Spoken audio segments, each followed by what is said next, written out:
In this video, I will show you how a buck converter works. So basically, the buck converter takes in an input voltage and gives out an output voltage which is lower than the input voltage.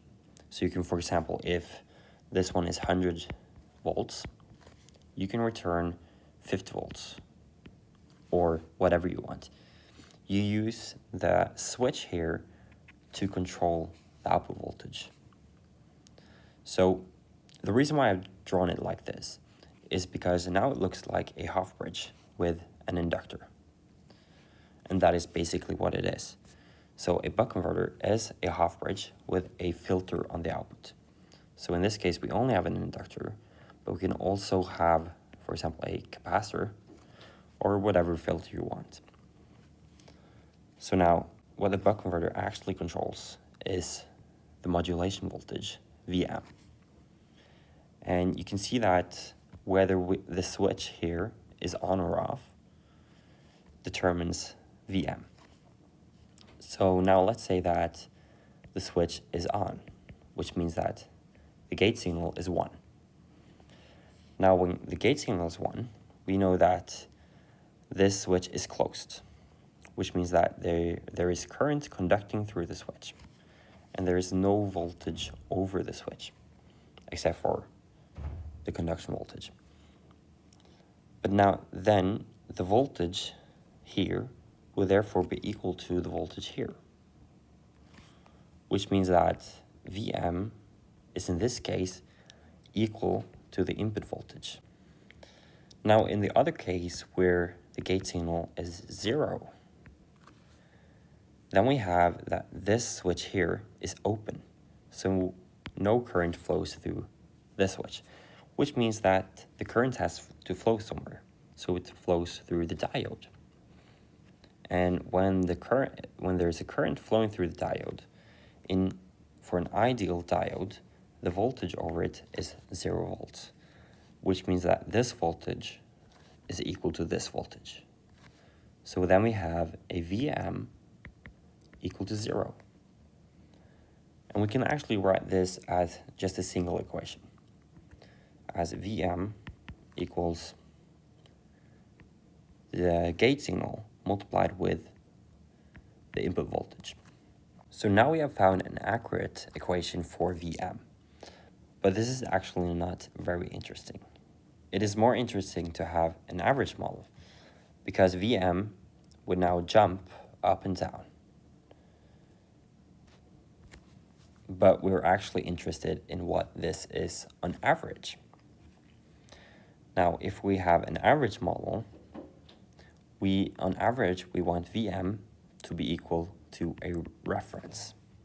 So the star indicates a reference. And then on average, the gate signal becomes a duty cycle, because the definition of a duty cycle is the average over one switching period. So let's say that this here is one switching period. Then the average would be here, and then this is the duty cycle. And then we still need to multiply it with Vn. And now we can actually solve for the duty cycle. In this case, the duty cycle becomes equal to the reference for the modulation voltage over the input voltage. But now we don't know this reference for the modulation voltage, so that is what we want to find next. I'll just erase everything that we have so far. So we have the duty cycle is equal to the reference voltage over the input voltage. Now, to go further now, we need to look at the voltages inside the buck. So we know that this modulation voltage, this is equal to the inductor voltage, and then plus the output voltage. I'll just write VO. So we can write that down. So Vm equals VL, which is the inductor voltage, and then plus the output voltage. And VL is dependent on the current. So we can write up that equation. So we have that VL equals LC and then multiplied with the derivative of the current, converter current, over time. Now, in the case where we have a resistive load and we want a constant output voltage, where this is constant, you can see that the current flowing through this resistive load is also constant. So this means that IC, the converter current, is constant, which means that the derivative of the converter current is 0. So this means that actually, in this case, the inductor voltage is 0. Now, this is not actually true. The voltage is not 0, but it is a good enough approximation for in steady state because it is on average 0. Now, this means that Vm equals the output voltage.